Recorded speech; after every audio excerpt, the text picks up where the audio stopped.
Hey Cubby Cubs, thanks for joining me for chapter 18 of Matilda, called The Names. Miss Trunchbull, Matilda cried, jumping a foot in the air. She's your aunt? She brought you up? Yes, Miss Honey said. No wonder you were terrified. The other day we saw her grab a girl by the pigtails and throw her over the playground fence.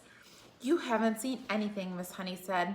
After my father died, when I was 5.5, she used to make me bath myself all alone. And if she came up and thought I wasn't washed properly, she would push my head under the water and hold it there. But don't get me started on what she used to do.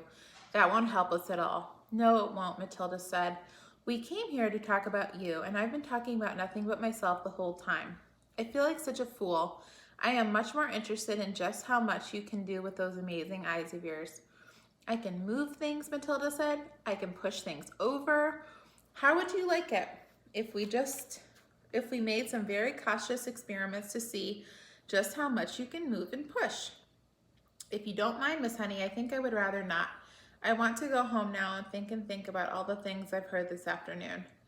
Miss Honey stood up at once. Of course, she said. I've kept you here far too long. Your mother will be starting to worry. She never does that, Matilda said, smiling. But I would like to go home now, please, if you don't mind. Come along then, Miss Honey said. I'm sorry I gave you such a rotten tea. You didn't at all, Matilda said.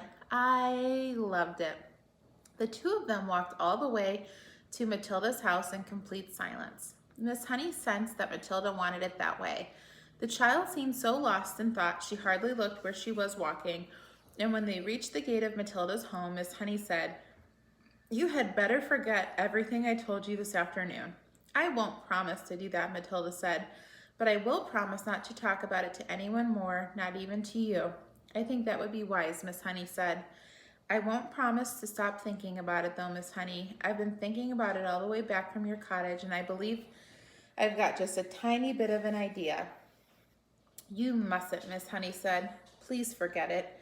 I would like to ask you 3 last things before I stop talking about it, Matilda said. Please, will you answer them? The first thing is, what did Miss Trunchbull call your father when they were around the house at home? I'm sure she called him Magnus, Miss Honey said. That was his first name. And what did your father call Miss Trunchbull? Her name is Agatha, Miss Honey said. That's what he would have called her.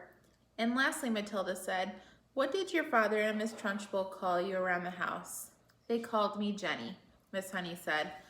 Matilda pondered these answers very carefully. Let me make sure I've got them right, she said. In the house at home, your father was Magnus, Miss Trunchbull was Agatha, and you were Jenny. That is correct, Miss Honey said. Thank you, and now I won't mention the subject anymore. Miss Honey wondered what on earth was going on in the mind of the child. Don't do anything silly, she said. Matilda laughed and turned away and ran up the path to the front door, calling out as she went, Goodbye, Miss Honey. Thanks for the tea.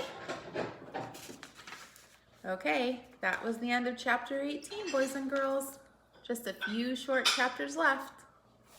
Have a good day.